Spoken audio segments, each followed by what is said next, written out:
Good afternoon. This is Pastor John Rounds. I have the program Endurance. I pray that that I have people that are listening, and I know there's been some. I know people have talked to me in public about listening to the program, and it greatly blesses me, and I'm very thankful for that. Radio is an interesting program that. A lot of people are actually listening more to the radio than they ever have. I know there's DVDs or CDs, there's all these other programs that people listen to, and there's I got a couple of CDs in my truck, but I kind of keep it on KGTC radio. I know we're supposed to get a bigger station in. I know Pastor Randy has he's the one that's is doing talking to the engineer that's been coming up and stuff, and so we're being blessed. We not only got a church that's going to start in Omak. We're believing that it's supposed to start sometime in February. We're hoping and praying that's going to be the case. And I was going to say who the pastor is, but I want to kind of wait and see to make sure that I'm speaking the right truth there and stuff, and so not try to give you a different pastor's name. But my understanding, he's a good man. He's a good pastor. Both of them are. They're great people, and they should do a great job up in Omak at that time. I know Pastor Randy will be up there from time to time ministering.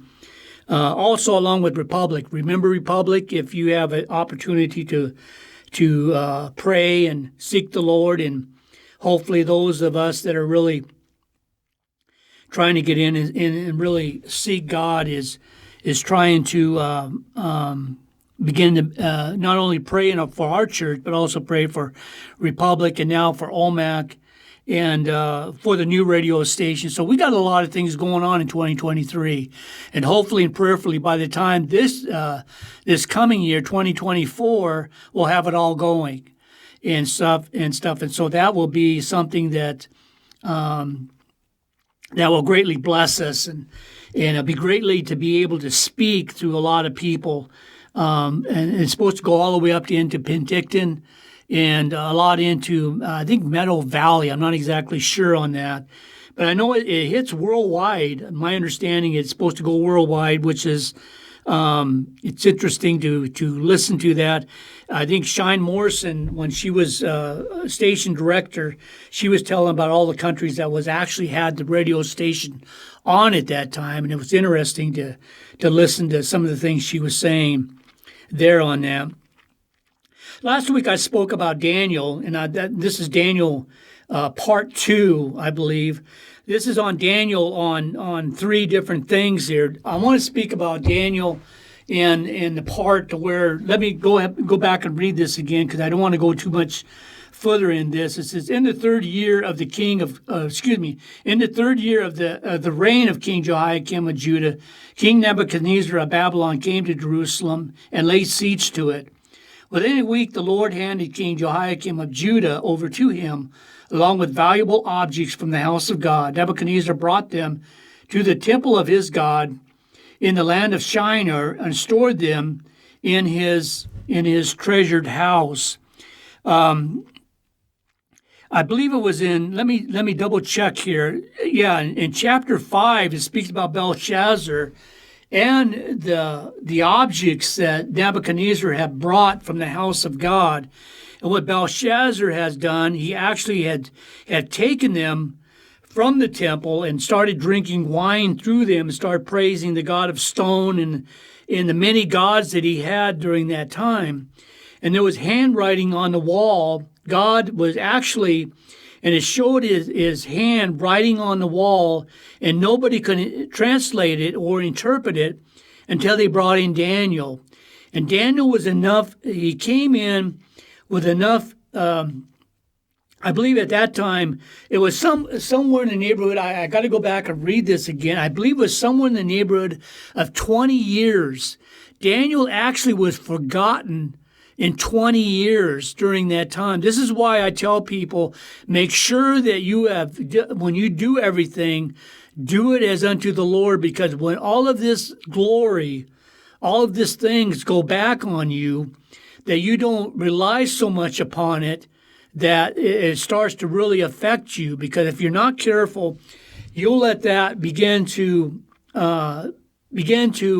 bring you into sometimes even in anger, and unfortunately, if you're not careful, it'll bring you into animosity. I've known somebody really close to me, and something happened in church. He was a good man. I believe he gave his heart and life back over to Christ, but he had this animosity that's something the church had done, and he was very angry, very hurt over that. And I was trying to tell that person, I said, please don't become anxious or have animosity and stuff. What that does is like a cancer. That cancer that'll hit you, and if you don't alleviate that or get that out of your system, it'll kill you. It'll draw you back. You'll become angry and frustrated at God. God didn't do anything to you. God has been one that held you up, that strengthened you, that you became the part of his life, and God is the one that really will help you through a lot of these things. God didn't do this. So recall that what the Lord has done in your life. And so this person, I believe that the individual that came in actually asked them to forgive him for what has happened in his life, and that person had, I believe, have forgiven him and went home to be with the Lord, and I was very happy during that time. But Daniel as a writer came out to have this, and this is part one of Daniel. On the second part of Daniel, and he, as a writer, there's a lot of people, believe it or not, there's some people that actually said Daniel is just a figment of somebody's imagination. And I think you'll find it in certain translations and of the Bible, to where they said he's just a figment, and they don't even know why the book of Daniel was in the canon of scriptures during that time, because they figured that he was either born the 1st or 2nd century, and therefore that he was able to copy what had really happened during that time.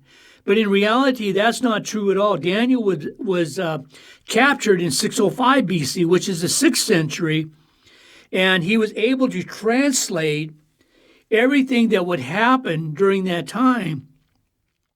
This is why I tell people, if you want to really know what's going on in our society, because I believe that all the things that are going on in this country, and I'm not so sure about Canada and European countries and also in Mexico and some of these other countries, that issues aren't going on in their lives simply because they're turning their back on Lord.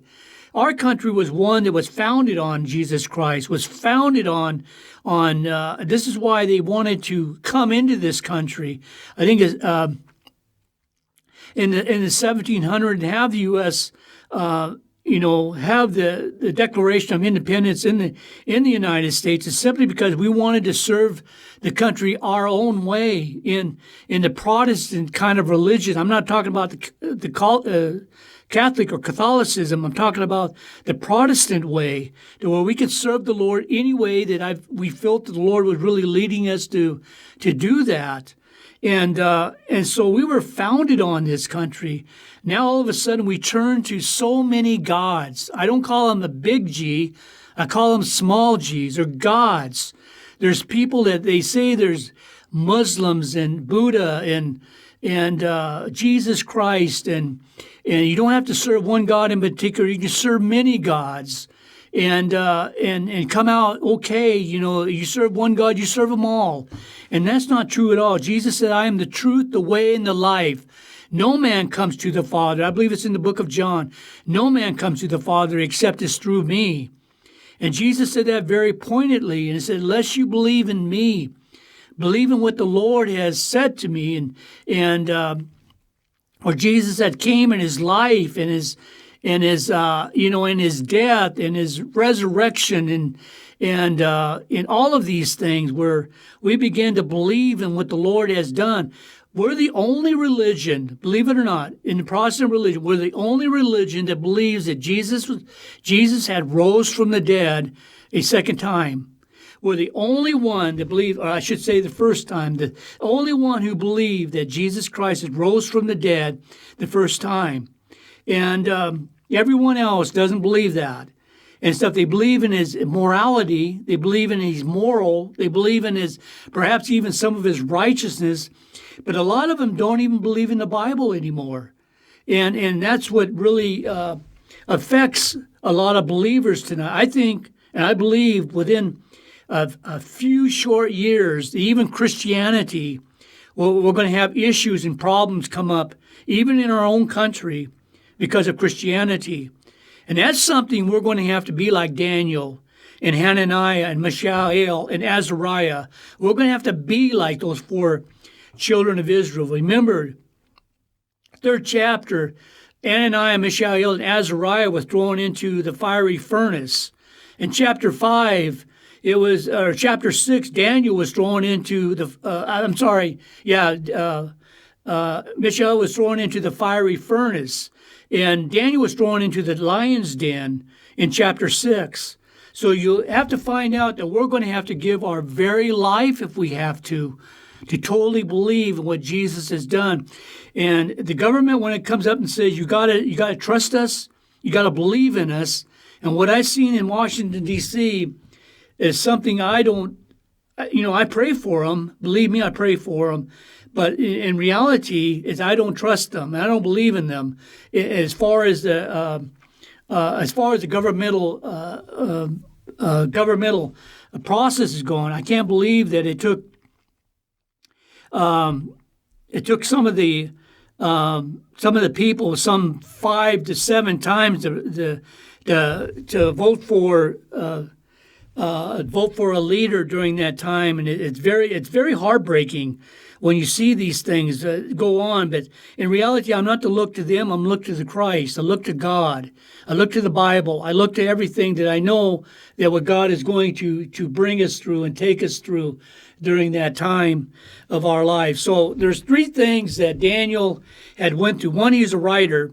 Some people don't believe that he wrote the book. I do believe. Even liberals are now coming down and saying, yes, he did write the book and stuff. And so that's part of it. Let me read to you Ezekiel chapter 14, verse 14 here. It says, Daniel and Job, actually, I believe Noah, I didn't put Noah in there. There's Daniel, Noah, and Job lived in the land. They would only save their own lives. This is in Ezekiel 14:14. Now you go up to Ezekiel 14:20, where it says, Noah, Daniel, and Job were among them. As I live, says the Lord, they couldn't save their own sons or daughters, but they can only save themselves.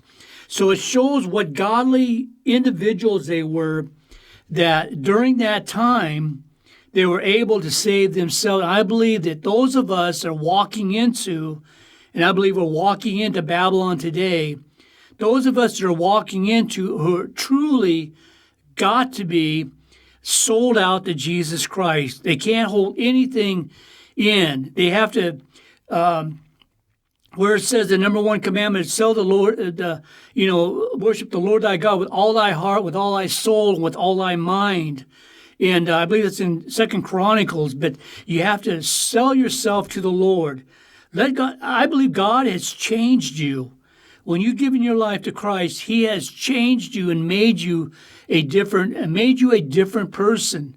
Those of us that once have followed along the Gentile or the secular society, now all of a sudden are following along what Jesus Christ has done and said to us. We got to trust in Him.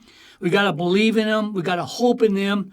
We got to totally believe in Him right up to the very end of our lives. And I believe that's going to take, I believe that the rapture is going to happen any time now. Now, it's interesting because Daniel speaks about 4 monarchs that'll happen: Babylon, Medo-Persia, Greece, and Rome. Rome was there when Jesus Christ came and gave His life and gave His, not only lived there, He's taught in Matthew chapter 5, 6, and 7, over what it's like to live in the kingdom of God. And he's, lived out his life there. He has died. He is resurrected from the dead. And now we hold to a risen Christ, not a dead one, but a risen one.